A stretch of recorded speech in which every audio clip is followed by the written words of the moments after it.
Ya, Shalom, saudara kekasih dalam Kristus, berjumpa lagi dengan saya Aliudin. Hari ini saya ada di satu tempat di Jawa Barat. Ya, di Jawa Barat ada di suatu tempat. Hari ini saya menyapa Anda dimanapun Anda berada. Salam sehat, kuat selalu. Hari ini saya berjumpa dengan Murtadin dari Jawa Barat. Ya, dari Jawa Barat saya Murtadin. Dari Aceh ya, Murtadin berpindah keyakinan, berpindah agama ya. Kami sama-sama dulu dari latar belakang seberang, tapi Tuhan baik, Tuhan tangkap saya sehingga saya menjadi percaya dengan Tuhan. Ya, saya menyapa Anda, kita akan dengarkan bagaimana seorang ibu ini nanti akan menjelaskan sendiri. Ibu, boleh saya tahu siapa namanya? Ibu Tursina. Ibu Tursina. Ibu Tursina dari mana ya? Saya asli dari Minangkabau. Minangkabau ya. Bagaimana ibu waktu Muslim waktu itu sebelum percaya dengan Tuhan? Waktu Muslim saya cuma sekolah ngaji, madrasah Islamnya, sekolah umum juga di Kota Medan. Saya lahir di Kota Medan.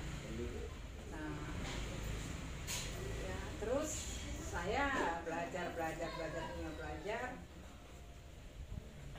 Tapi ya kita secara di Islam ini diajarkan kan nggak boleh memegang buku orang Kristen. Kalau Ustaz saya ngomong dulu, kalau kamu megang kitab orang Kristen kan nanti kamu jadi Kristen.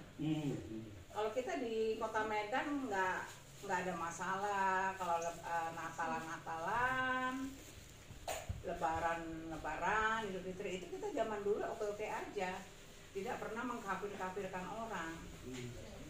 Nah, jadi karena dulu ustaz saya juga bilang lam yalid walam yulad, Allah itu tidak beranak dan tidak pula diperanakan. Nah, setelah saya baca, saya sih hanya mengiyakan. Terus Pak Ustaz, kenapa kita Quran nggak ada terjemahannya? Oh, nggak perlu, terjemahan itu bahasa Allah Subhanahu wa ta'ala. Jadi ya harus, yang penting kita bisa ngaji, menghafal, itu pahalanya besar gitu. Nah, kalau kita witir ada itu bisa saya pelajari, bisa saya sebutkan seperti Allahumma shalli sayyidina Muhammad. Itu sering saya juga diajari begini, Allahumma shalli ala sayyidina Muhammadin abdika ya rasulika ummi wasallim wasabihi wasallim. Itu 40 hari itu saya dapat pahala. 40 hari dapat pahala ya. Makanya saya terus rajin. Tapi saya heran gitu ya, nggak ada damai di hati saya gitu. Jadi saya harus setelah waktu itu saya udah dewasa, saya kerja di rumah sakit di Medan, yang nggak usah saya sebut rumah sakitnya ya. Saya bagian gizi, terus ketemu suami saya dulu kadet di kapal Sindulang. Dia waktu itu kadet, jadi sekolah akademi maritim Surakarta tahun 80-an. Akhirnya kita 3 tahun pacaran, kapalnya nggak masuk Jakarta, nggak masuk Medan, masuknya Padang, Lampung, Semarang, Hongkong. Nah itulah kita setelah itu 3 tahun ya kita pacaran, surat-suratan ya. Akhirnya kita menikah, ketepatan kakek saya itu di pengadilan agama atau proses jalan. Jadi kakek apa namanya, kalau bilang atua lah ya. Jadi atua kakek itu ya? Iya, atua apa keturunan lah yang dihargai gitu. Bukan atua kandung enggak. Nah, disitulah kita menikah, ngurus surat NH, MH dari Medan, dari Jakarta, karena daripada kita terlalu lama kan.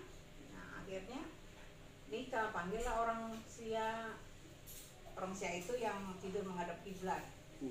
Orang tua-tua dulu kan yang hidupnya hanya sholat dan menghadap kiblat. Terus dari Departemen Agama, dari KKM kapten dari kapal Sindulang datang merestuin. ya hujat kabul lah namanya. Ya cuman hanya sekedar maharnya ya mengkena dengan Al-Quran. Terus bagaimana ibu mengalami Tuhan, percaya dengan Tuhan?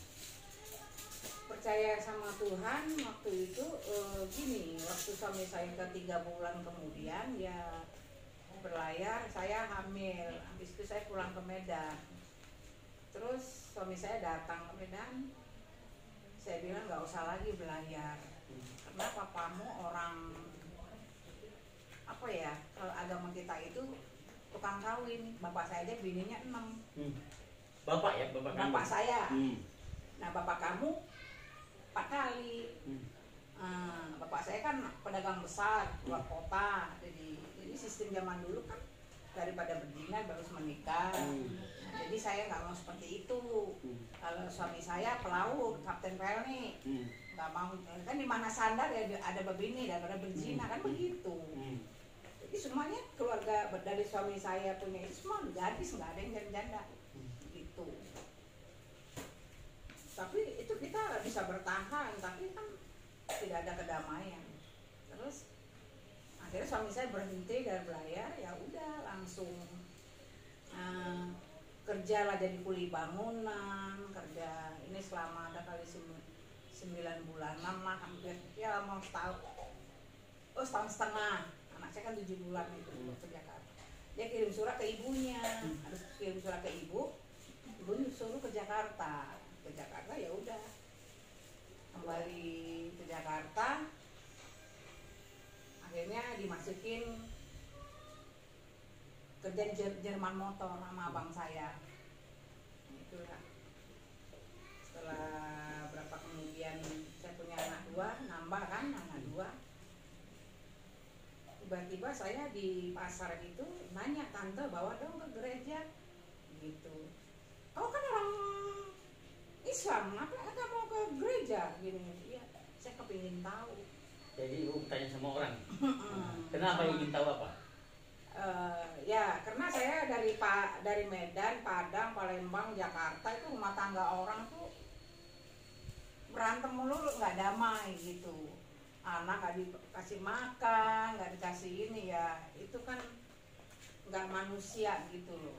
Secara kita pakai akal budi, manusia itu kan harus diberi makan, sedangkan ini ibu lihat siapa ya yang seperti itu? ya lihat orang yang dan contoh juga sama seperti saya, nggak dikasih makan gitu kan begitu. Jadi ya udah, jadi disitulah saya mau perbandingkan, mau kepingin tahu rahasia apa sih orang Kristen kok rumah tangganya akur damai sampai tua, ya itu. Jadi saya akhirnya mencari, nah dibawalah kami ke gereja. Saya dibawa di gereja itu di Raden Saleh tahun 86 bulan 12 ya. Jadi 87, jadi sampai 3 kali saya ke gereja. Saya tanya sama suami gitu. Ya udah akhirnya suami saya, kamu diajak-ajak? Enggak, saya mau sendiri. Toh mereka kan beranak, yang ya kita nggak usah ini, kita harus cari tahu apa sih rahasia kekristenan gitu. Habis itu ya sudah, akhirnya suami saya mau diajak, kita pergi ke gereja itu, ke Raden Saleh. Terus ketemulah sama ibu sepuh itu, terus itu tetangga kamu ada nama ibu sepuh sama-sama juga dari Silom. Silom itu dari Islam gitu. Iya, orang Medan bilang Silom. Akhirnya kalau yang di pasar itu Ibu Sembiring namanya. Jadi akhir kami seminggu itu 2 kali, ke jam 5 pagi, jam 4 kami udah bangun, jam 5 ke gereja UKI Sukomi. Terus habis pulang dari situ langsung makan, pergi lagi ke gereja GBI itu di Raden Saleh gitu, Bela Perum ya. Itu ke gerejanya. Iya. Pengalaman ibu dengan Tuhan, bagaimana kok bisa percaya apa yang dialami dengan Tuhan? Nah, waktu saya di gereja itu saya berdiri, ada masuk tuh ya, saya kan hanya kepingin cari tahu. Nggak ada hati nurani itu saya mau jadi orang Kristen. Karena suku kita Minang tuh nggak ada saya rasa orang Kristen kan, dari keturunan dari kampung saya. Jadi akhirnya waktu ada penyembahan dan pujian, Kaulah Tuhanku, kaulah Rajaku. Hmm. Kaulah Tuhanku, kaulah Rajaku.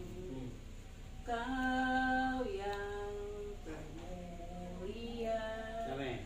di bumi dan di surga. Ku sembah Kau Tuhan, ku sembah Kau Tuhan, ku puji, ku muliakan namamu. Gitu. Akhirnya ini saya waktu penyimak itu, saya merasa terbang, tapi masih tetap tertutup. Ini kayaknya terangkat gitu. Amin. Amin. Adalah kali segini lah terangkat, tapi saya gimana gitu, nggak bisa buka mata tapi nangis. Nangis ya. Akhirnya sudah selesai penyembahan itu, terus pendetanya khotbah. Itu firman itu menusuk dalam hati saya itu. Tapi saya ada damai sukacita. Itulah saya rasa. Firman yang menusuk itu apa kata-kata itu? Sehingga Ya, itu firman itu banyak ya dikatakan, akulah jalan kebenaran dan hidup, tidak ada seorang pun yang datang kepada Bapa. Saya kan nggak tahu itu apa Yohanes apa. Tapi akulah, saya nggak tahu itu Yohanes berapa kan. Alkitab juga belum pegang. Jadi akulah jalan dan kebenaran dan hidup, tidak seorang pun yang datang kepada Bapa kalau tidak melalui aku. Tek hati saya. Jadi saya pengen tahu ini. Oh, maaf, ceritanya begini, waktu saya anak 2, saya kan ada tuh orang Sunda jualan Al-Quran. Saya kepingin tahu, Mas, tadi lah sini, ibu mau beli dong Al-Quran yang ada artinya. Nah, itulah saya pelajarin semua. Saya pelajarin di surat 4 An-Nisa 157, kami telah membunuh Isa Al-Masih, yang kami bunuh bukanlah Isa Al-Masih. Kami sampai sekarang masih dalam keraguan. Jadi di situ dulu ditulis itu Yahuza, tapi sekarang kan nggak ada tulisan Yahuza, kayak terjemahannya jadi beda sama yang dulu. Sudah dirubah ya? Jadi dulu Yahuza gitu. Jadi kok firmannya ragu-ragu, sedangkan Allah itu kan Allah yang berkuasa, masa firmannya ragu. Satu poin bagi saya. Terus saya lagi lihat di surat Ali Imran berapa. Ini sekarang saya nggak tahu isi Al-Quran apa, nggak buka YouTube, saya hanya mengingat Isa Al-Masih itu orang termuka kemuka di dunia dan akhirat yang dekat kepada Allah. Waduh, siapa Isa Al-Masih? Nah, saya kenal orang Yesus itu. Itu. Terus surat Al-Mu'minun 23. Ingat nggak ayat itu dalam bahasa Arab? Ingat dalam bahasa Arab? Bahasa Arab enggak, tapi saya ingat itu mereka tuh ya, kita beriman kepada Allah itu betul ya. Kita beriman ya, jadi kita kalau berbuat itu ya harus melakukan yang baik untuk Tuhan gitu. Ya, sembahyang apa, zakat. Nah, ayat 5 yang merasakan saya nggak terima, kami telah bunyinya aduh lupa lagi. Haleluya. Haleluya Yesus. Ayat 5. Aduh. Oke, lupakan itu. Jadi diingat nanti. Jadi dari poin-poin itu sehingga ibu menjadi percaya dengan Tuhan. Ya. Sungguh-sungguh dengan Tuhan. Ya, saya percaya ada lagi seperti surat Al-Jin 72. Kok ada ayat pertama kok kumpulan dengan jin. Yang ayat 3 itu Allah itu tidak beristri, tidak beranak. Berarti ini surah Al-Jin ini kan kalau kita Islam itu ada jin Islam, jin kafir, tapi suka ada begitu ya. Akhirnya kalau ada kul Allahu ahad, Allahu sama, lam yalid walam yulad walam yakul kufuwan ahad.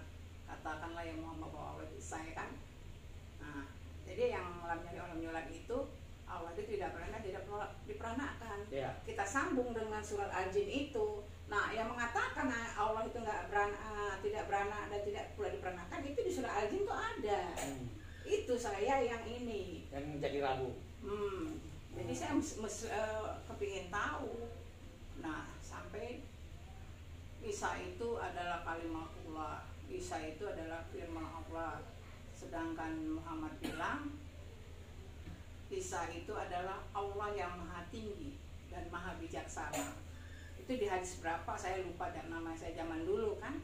Saya terima Yesus sudah lama, udah tahun 87, 89 dibaptis. Jadi saya sudah forget lah, lupa semua itu. Jadi cuman saya ini hanya pikir, enggak saya baca-baca dia ini di HP dan enggak, cuma hanya saya masih ingat itu yang enggak bisa saya lupakan. Nah, terus setelah percaya dengan Tuhan, apa yang dialami dengan keluarga? Tentunya keluarga kayak saya ya, keluarga marah, dia hujat, dia caci saya, dia maki, bahkan ada kata-kata teror, kata-kata kotor, kami bunuh kamu, haram jadah, laknatullah, darah kamu halal. Itu banyak kata-kata yang saya terima ya. Bahkan saya ditelepon langsung gitu ya. Nah, ibu sendiri bagaimana, apa yang dialami? Oh, kalau saya nggak pernah seperti itu. Karena kita orang Padang ya, jarang ya pernah macam-macam gitu ya. Nih, kita nggak ada. Tapi kita iman kuat. Waktu itu saya setelah dibaptis tahun 89, akhirnya saya dibaptis tahun 89, tahun 90 bulan berapa itu, bulan 6 apa bulan 7 lupa saya. Adik saya ke rumah memberi adik saya Akafin cari-cari bongkar-bongkar kamar itu saya. Tahu-tahu dia nemuin surat baptis saya. Surat baptis. Dia kaget, dia laporan ke keluarga adik mama saya di Romangu, keluarga saya di Kota. Disangka keluarga saya, karena dengar dia orang Polres itu disangkanya orang Kristen, padahal kan orang Islam. Disangkanya saya dibawa sama suami saya jadi Kristen, padahal memang enggak. Saya yang mencari kebenaran. Akhirnya tiba-tiba saya dipanggil, nggak lama kemudian saya dipanggil sama adik suami saya, Kak Hamja, Kak Dirina dipanggil ke rumah. Ibu, ada apa? Nggak tahu. Akhirnya ya tahu-tahu udah keluarga saya ngumpul, keluarga suami saya ngumpul. Di sidang ya, sidang. Iya, diadilin, nggak kayak apa. Saya bilang ini, saya juga udah. Apa kata-kata dalam pengadilan itu yang memojokkan ibu? Ya, yang memojokkan itu saya disuruh bercerai. Ceritanya begini, dia bilang ini udah berkumpul dari keluarga Kak Tursina, dari keluarganya, kami juga udah berkumpul dari keluarga Abah, dari ibu itu semua. Kata adik ipar saya yang dulu itu ya, adik suami saya, adik suami saya itu laki. Ditanya, Kak Tursina Kristen apa Islam? Kristen. Kak Hamja Islam. Sebelum dia nanya, dia bilang mewakili Abah, karena Abah itu berlayar. Jadi akhirnya dari keluarga dari Abah, keponakan Abah lah gitu, marah berdiri. Islam sama Kristen tidak boleh dipisahkan. Hamja, kamu Islam, dia Kristen, dia gelap, kamu terang, harus bercerai katanya. Aduh, ya, keluarga saya datang ke situ bukan maksudnya mau bercerai, dia sangkanya kita orang apa? Saya dikesenkan keluarga suami saya, karena udah tahunya kan kita dulu orang Polres kan ada hitam-hitam tuh kumpulan ND, sangkanya Kristen. Padahal bukan, orang ND itu kan orang pasisirnya Islam semua, boleh dilihat di Polres sana. Orang pantai itu banyak orang Bugis, orang apa bercampur-campur. Kalau orang yang itu adanya di gunung-gunung gitu. Jadi kita tuh tepi pantai, tuh pelabuhan udara ND tuh dulu. Jadi ya itulah akhirnya malu keluarga saya kok sampai itu mau bercerai. Jadi mereka ribut, terus suami saya berdiri. Sebentar Pak, saya bilang begini, kalau ini anak saya hamil umur 6 bulan, anak ketiga. Kalau anak ini lahir meninggal, berarti Tuhan Yesus itu tidak ada, bukan Tuhan. Tapi kalau anak itu lahir dengan tidak ada satu apapun, benar Yesus adalah Tuhan. Nah, nggak lama kemudian kata mereka ribut, inilah ribut nggak ngerti kita. Suami saya berdiri, ayo mah kita pulang, ngapain diributin ini? Terus suami saya, ibu mertua saya itu kan orangnya baik, ramah, sampai nangis.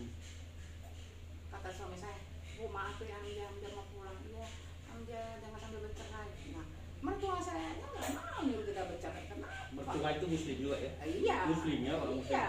Dia lihat saya itu bukan perempuan yang kayak perempuan gimana gitu. Dia tahu siapa saya. Mau bekerja keras dan banting tulang bekerja untuk keluarga kan gitu. Ya itu akhirnya pulang ya sudah. Oke, terus apa kerinduan ibu ke depan? Ya waktu itu setelah saya pulang ke rumah, saya laporkan ke ibu rohani, ibu sepuh, mami saya disuruh bercerai sama keluarga abah.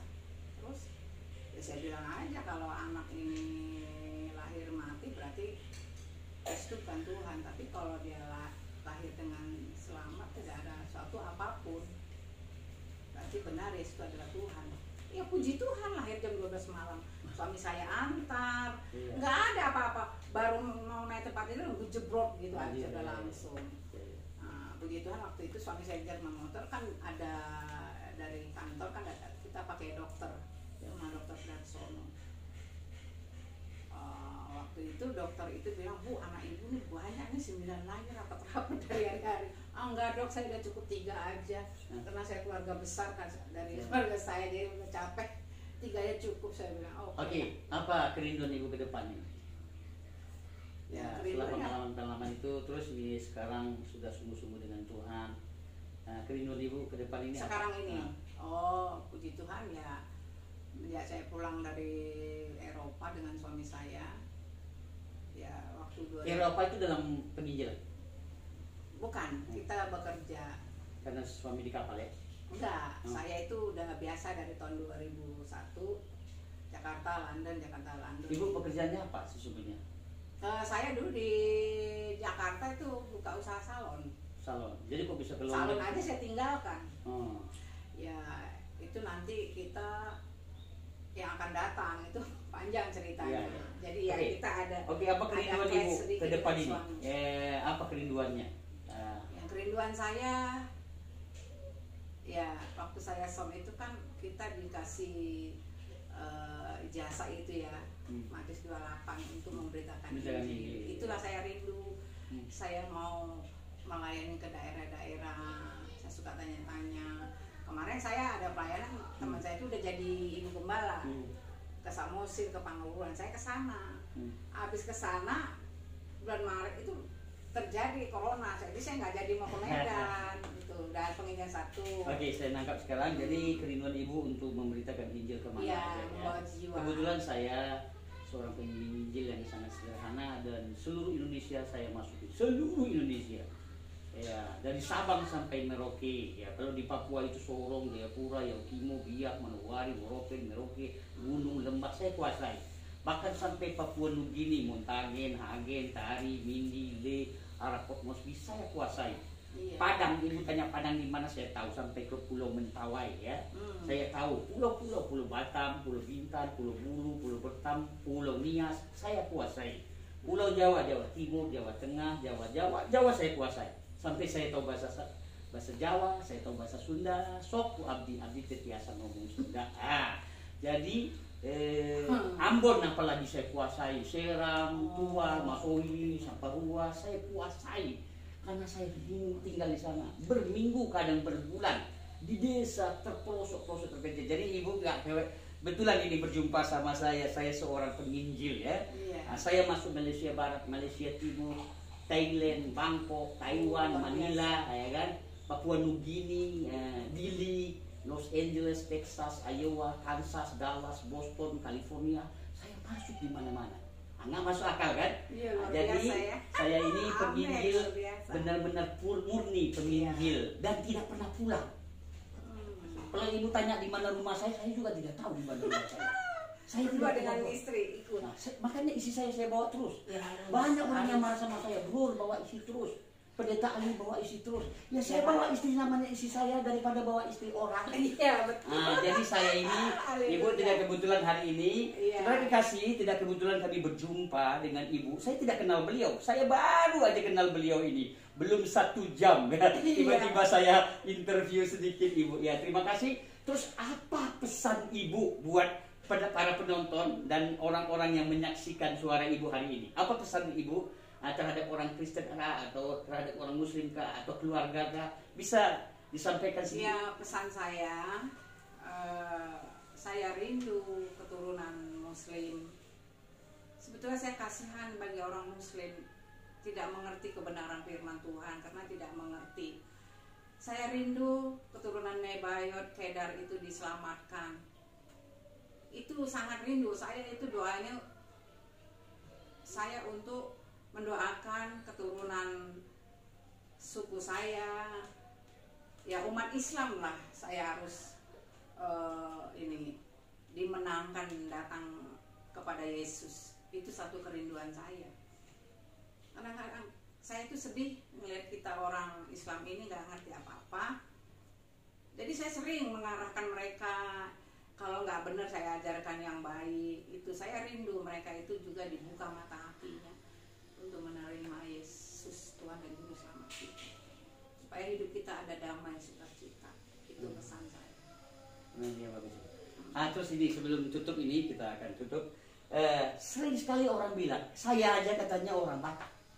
Saya bukan orang Aceh, orang Batak. Lihat logatnya. Bahkan ada orang Aceh yang bilang begitu. Logatnya. Karena saya lama di Medan. Jadi terkontaminasi dengan logat Medan. Dan saya lama di Timur. Ya, NTT Timur. Saya kuasai sana. Dan saya lama juga di Malaysia. Ulang-ulang masuk Malaysia. Jadi logat saya ini terkontaminasi. Dan bahasa Aceh saya logatnya sudah aksen berbeda.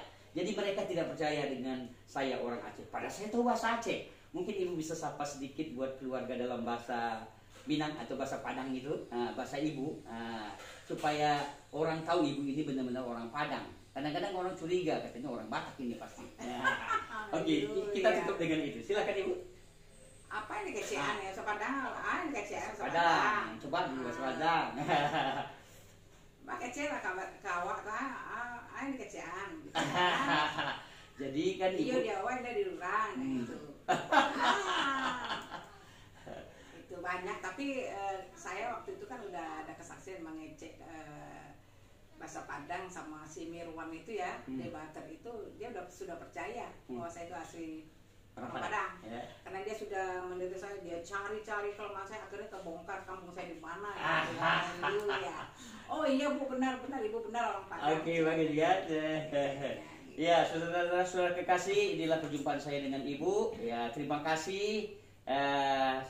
Salam sehat, kuat selalu, sampai bertemu lagi di lain waktu. Terima kasih. Tuhan Yesus memberkati. Amin.